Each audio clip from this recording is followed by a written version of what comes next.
अस्सलामु अलैकुम वरहमतुल्लाहि वबरकातुहू। अच्छा मोहतरम अहबाब, अब हम एक मौजू शुरू करने लगे हैं। पहले हमने देखा कि अमराज़ मैदा के हवाले से जितनी अलामात, जितनी अमराज़, जितने मसाइल थे, उसको काफ़ी हद तक कोशिश की गई कि साइंटिफिक और तिब्बी बुनियादों पर डिस्कस किया जाए और तहकीकी तजर्बाशुदा नुस्खा जात ही बताए जाएँ। अब हम डिस्कस करेंगे जिगर को, कि जिगर के अफ़ाल, जिगर की साख्त, उसकी बनावट, और उसके बाद जिगर की ख़राबी से पैदा होने वाले जो अमराज़ हैं उसको डिस्कस किया जाएगा। तो बज़ाहिर देखने में तो ये लगता है कि ये एक बोर मौजू है, क्योंकि हर बंदा जल्दबाज है, वो इल्म की निस्बत डायरेक्ट नुस्खा चाहता है।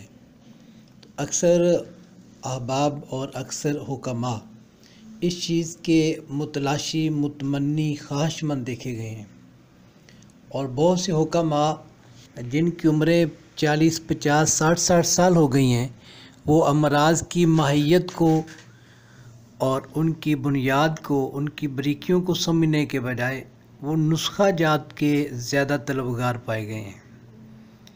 कोई भी मसला है, फ़र्ज़ करें जोड़ दर्द हैं, तो उनको नुस्खे से गर्ज होती है कि जोड़ों के दर्द का बेहतरीन तीर बहदफ नुस्खा जो है वो चाहिए। लेकिन जोड़ों के अमराज, जोड़ों के दर्द की अलामत क्या क्या है, किस वजह से जोड़ों में दर्द है, क्या असाब की सुस्ती है, जिगर की सुस्ती है या दिल की सुस्ती है, तो इन चीज़ों को नहीं देखते, नुस्खा चाहिए। मसलन बाज़ लोग दावा करते हैं कि हमारे पास शुगर का बहुत अच्छा नुस्खा है, तो बाज़ लोग बाई डाक भी बेचने और मंगवाने की ख्वाहिशमंद होते हैं। तो बात अब ये है कि शुगर की एक किस्म है नहीं, शुगर एक वजह से होती नहीं। शुगर काज़ब है, सादक है, हकीकी, गैर हकीकी, ठीक है, मेदी है, तो जितने भी उसके मसाइल हैं, और हर शुगर की वजह अलग अलग है, तो उसका इलाज भी अलग अलग होगा। तो इसके लिए एक ही नुस्खा। तो बहरहाल मैं अपने मौजू में रहना चाहता हूँ, बताना ये चाह रहा हूँ कि जो जिगर है, इसकी पहले बनावट को समझें, इसको सुने, समात फरमाएं, उसके बाद इनके अमराज की तरफ आएंगे तो ज़्यादा फ़ायदा होगा। जिगर हमारे जिस्म में पाए जाने वाला जो ग्लैंड सिस्टम है, उसका मेन जो वज़ीर आला है वो जिगर है। और जिगर जिस्म के जगराती निज़ाम, गुद्दी निज़ाम और एपिथेलियल सिस्टम, ग्लैंड सिस्टम, इन सब का मरकज़, महवर और इनको चलाने वाला, या ये सारी चीज़ें जिगर के मतहत हैं, ठीक है। तो ये निज़ाम गुदत का मरकज़ है। और फिर जिस्म के अंदर तकरीबन जितने हमारे अज़ा हैं, दिल है, गुर्दे हैं, फेफड़े हैं, इनमें तकरीबन सबसे बड़ा यही है। इसकी रंगत कलेजी, जिसको आपने देखा ही है, सुर्खी माइल भूरी होती है। और ये जो पेट है, इसके जोफ, पेट का जो जोफ है, जो उसका समझ लें कि एक हुजम है, तो इसके जोफ के बलाई हिस्से में दाईं तरफ ठीक हजाब हाजिज़ के नीचे वाक़ है। ये वाक़या लफ्ज़ होता है, वाक़या नहीं होता। वाक़या होता है किस्सा, कहानी, और वाक़या होता है जो वहाँ पे मौजूद हो, ठहरा हुआ हो। तो पढ़ाते हुए और पढ़ते हुए ये चीज़ भी बड़ी अहम है कि वाक़ये को वाक़या पढ़ लिया जाता है। हाँ भी, वो मस्जिद रावलपिंडी में वाक़या है, वाक़या नहीं होता, वाक़या है होता है, ठीक है। तो सेहतमंद आदमी में इसका वज़न तकरीबन 1500 ग्राम, और इसका साइज़, अब 1500 ग्राम का मतलब 1.5 किलो माशाल्लाह, और इसका साइज़ 14 से 16 सेंटीमीटर होता है। इसके दो बड़े लोब, दो बड़े हिस्से होते हैं, और आपने अगर पूरी कलेजी को देखा हो तो वो देखिए कर्वदार होती है, और वाकई उसके दो हिस्से होते हैं। एक दायां ये बड़ा हिस्सा होता है, और दूसरा बायां ये छोटा हिस्सा होता है। दायां जो हिस्सा है या दायां जो लोब है, बड़ी आंत के दाएं खम और दाएं गुर्दे के ऊपर होता है और बायां लोब मैदा के ऊपर थोड़ा सा बाईं जानब की पसली के नीचे वाक़ होता है। जिगर बैरूनी तौर पर एक गिलाफ में ढका हुआ होता है जिसे ग्लाइसन कैप्सूल कहते हैं। जिगर की बलाई सतह मुहद्दब और हजाब हाजज ये कनेक्टिव टिश्यू जो हैं इनके नीचे रहती है। इनकी जिगर की बलाई सतह जो मुहद्दब है, उभरी हुई होती है, वो हजाब हाजज उजलाती के नीचे रहती है, जिस पर आबदार झिल्ली, जिसे टिब में बारीतून भी कहते हैं, लगी रहती है। ये सतह दियाफ्रागमा और दीवार शिकम से मुत्तसिल होती है, जुड़ी होती है। जिगर के ज़ेरी सतह मकर होती है और इसकी सतह पर सवाए 1-2 दर्जों के बाकी सब पर आबदार झिल्ली लगी रहती है। ज़ेरी सतह पर एक लंबी दर्द जिगर को 2 हिस्सों में तकसीम कर देती है, जिसमें से दायां हिस्सा बेनिस्बत बाएं के बहुत बड़ा होता है और पेट के बलाई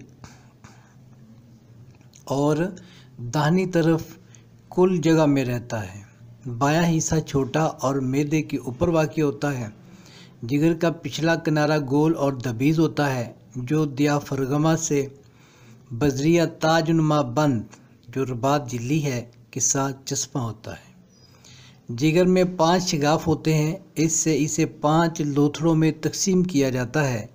ये सारी तकसीम उजलाती पर्दों के ज़रिए होती है जो अंदर तक चले जाते हैं और तमाम जिगर नीचे ऊपर से आसाबी झिल्ली से ढका रहता है, जिसमें ज़रूरत के वक्त रतूबत रिश्ती रहती है। इस तरह जिगर और इसकी तमाम नालियों के ऊपर 2 गिलाफ होते हैं। इनमें से एक ऊपर उजलाती पर्दा है जिसे सफाकी तबक कहते हैं। ये आबदार झिल्ली से बनता है और अपने से निचले तबक रेशादार लैफी तबक से अच्छी तरह चस्पा होता है। दूसरा इसके नीचे असाबी पर्दा है जिसे रेशादार तबका फाइब्रस कहते हैं।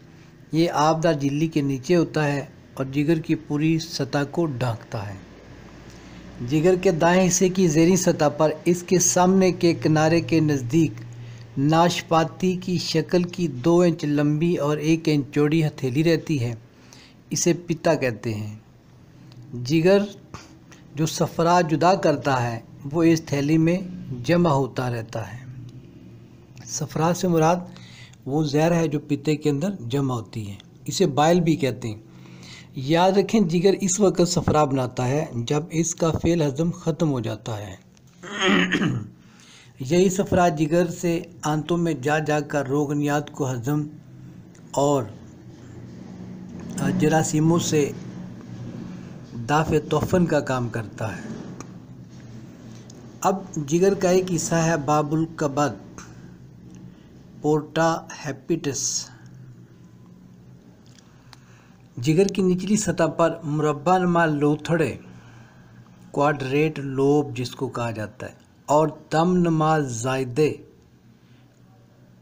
ये जो हैं ये क्वाड्रेट प्रोसेस से आगे एक कदरे गहरा शिकाफ जिगर की चौड़ाई में पित्ते को भी गाल ब्लैडर कहते हैं के मकाम पर पाए जाने वाले निशान के करीब है, जिससे वरीद कबद्दी को पोर्टर वेन भी कहा जाता है और शरियान कबद्दी, हेपाटिक आर्टरी, असाबी रेशों का मजमुआ। अब असाबी रेशों का जो मजमुआ है इसे कहते हैं प्लेक्सो ऑफ नर्व्स। प्लेक्सो ऑफ नर्व्स जिगर के अंदर दाखिल होते हैं और दाएं और बाएं मुजराउल कबद यानी कि जिगर की जो नाली है जिसे हेपेटिक डक्ट कहा जाता है, और चंद लम्फावी अरूक, इसको जो बायो में है लम्फ वेसल्स भी कहते हैं, ये जिगर से बाहर आती हैं।